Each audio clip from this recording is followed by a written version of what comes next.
Hello， 大家好，我係阿 Rock。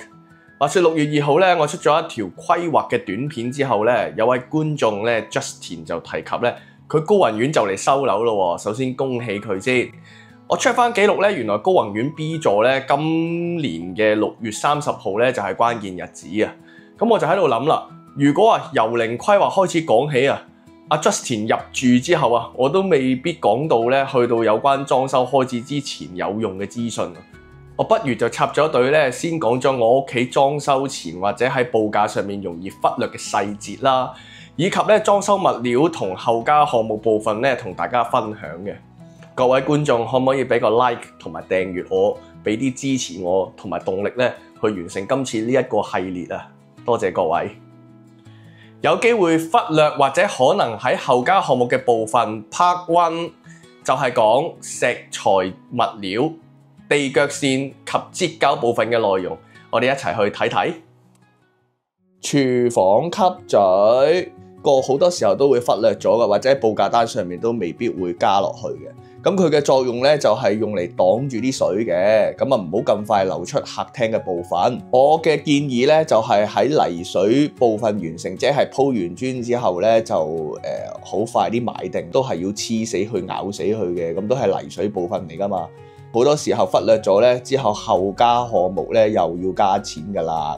大家有啲預算會好啲啦。咁佢大概個價值咧就係200零蚊一條嘅筆，咁啊可以係人造石，亦都可以係雲石，咁啊自己選擇啦。我就自己去咗砵蘭街度買啦，跟住師傅就裝啦。咁仲要另外咧，即係一樣顏色嘅玻璃膠又要買翻啦，好啲咯。咁啊呢啲都係 cost 嚟嘅。廚房台面石。因為我擔心啲石嗰個 quality 唔好，咁我就喺旺角砵蘭街度買，佢就寫到明食物可以放上去個表面度處理咧都冇問題嘅，係有啲認證嘅。睇下你嘅裝修公司咧會唔會包呢嚿石啦，做櫃嘅時候。咁如果冇嘅話咧，就要額外自己買啦。做石又有少少嘅建議啦，我嘅做法咧就係會做埋前擋水，呢啲就係叫後擋水啦。咁啊〜因為都係目的都係分隔下啲水，唔好咁快跌落地啦。睇大家自己喜歡啦。做前擋水、後擋水要加錢嘅，就係咁啦。大門收口條，咁點解要加一條金色嘅條落去呢？鋪完泥水之後呢，冇封翻啲邊啊，有好大條罅。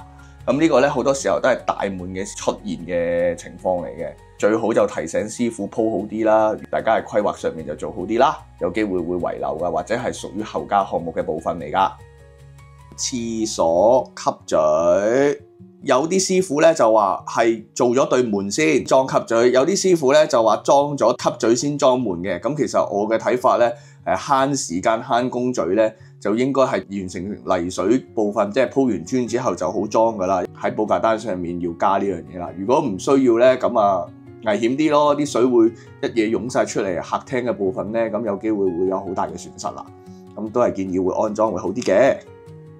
洗手盤台面石，嗱咁其實咧呢啲洗手盤嘅台面石咧，我自己咧就喺旺角嘅石廠度買埋嘅。咁你都要問一問下咧，裝修公司包唔包你啊，或者定係要額外買啦。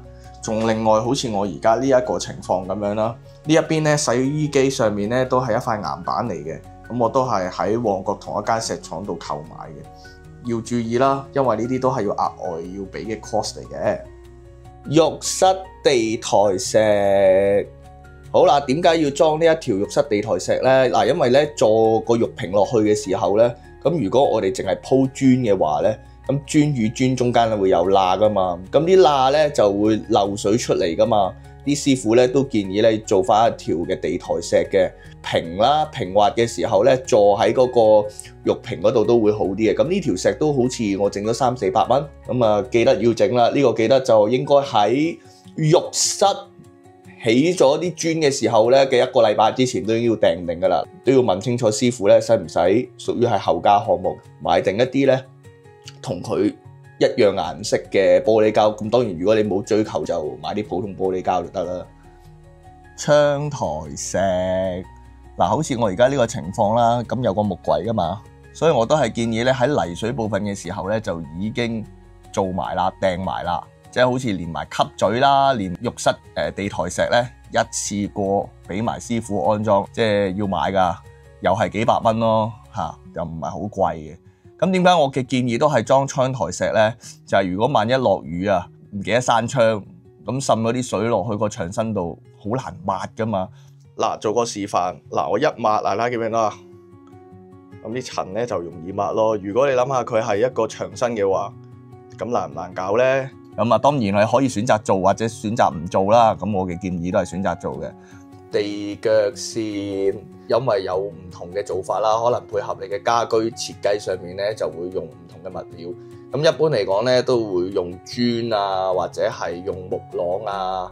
咁我自己咧就用咗呢個鋁條啦。我當時候將報價單入面咧，鋁條就要額外，就算係一個後加項目嚟嘅。咁啊，大家就要同裝修公司或者設計公司傾清楚啦。如果你想用嘅嗰個物料配合你嘅設計，即係需唔需要加錢呢？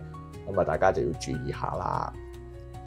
填縫膠或者玻璃膠嘅打膠額外費用。好啦，大家都睇得到啦。其實我上面呢度係打咗行紅色嘅填縫膠，下面地下嗰度打咗行米黃色嘅填縫膠嘅。咁其實打膠呢，我就咁喺一個工地入面呢去觀察到啦，其實都差唔多20-30支嘅。我呢個單位用咗。咁打膠係一筆費用嚟嘅，大家記住啊！喺 3D 圖呢未必會呈現到啊。好多嘢叫做收口啊，一定要預收口啊。無論木櫃也好，呢啲 PD 門也好，咁其實都係需要填縫膠去收口嘅。咁如果係有水嘅地方，咁啊打玻璃膠啦，咁又係一筆費用嚟嘅。咁大家就同裝修公司咧或者設計公司咧就傾清楚打膠需唔需要有額外嘅費用啦。好啦，同大家睇完以上嘅細節內容之後咧，我就為呢一條短片咧作出總結。有關石材嘅部分啦，例如咧廚房、廁所嘅吸嘴啦，浴室地台石、窗台石，盡量喺泥水完成嘅部分工程前1個星期至2個星期咧開始就要訂定㗎啦。鋪晒全屋嘅地磚或者廚房、廁所嘅牆磚之後咧，就已經要開始㗎啦。就順便做埋咧以上安裝石材嘅部分。至於地腳線咧，就有木製啦，或者地磚啦，同埋鋁條等等嘅物料可以構成呢一個地腳線嘅。咁如果係用磚嘅話咧，泥水鋪地磚嘅時候就可以順便做埋啦。咁如果係木製啦，或者係鋁條嘅話咧，就可能要喺油漆之後先至再做翻地腳線嘅。咁有可能咧產生額外嘅工程費用嘅。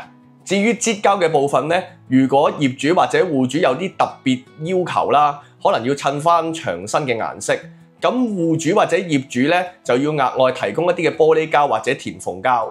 咁部分嘅設計公司咧或者裝修公司咧就會將擠膠嘅部分咧會寫入去報價單入面咧，作為其中一項嘅工程費用嘅。至於櫥櫃嘅台面石咧，同埋呢一個廁所洗手盆台面石或者係一啲額外嘅石材部分，可以喺安裝木櫃之後咧，就安排做石嘅師傅咧到現場度石。如果喺香港訂做呢個台面石嘅時候，我嘅經驗咧就係7至14日就可以訂做同埋上門安裝㗎啦。考慮以上嘅部分，一嚟減省咗翻手做嘅時間，二嚟可以節省到人手嘅工序，從而節省金錢或者時間。業主或者戶主咧做好準備自救，防爛尾。以上嘅資訊咧，希望可以幫到各位嚟緊裝修嘅業主或者戶主喺報價單上面咧會更加精準，同埋預算到自己真正嘅裝修費用。歡迎大家訂閱、留言、讚好，我哋一齊理性討論。我係阿 Rock，多謝各位。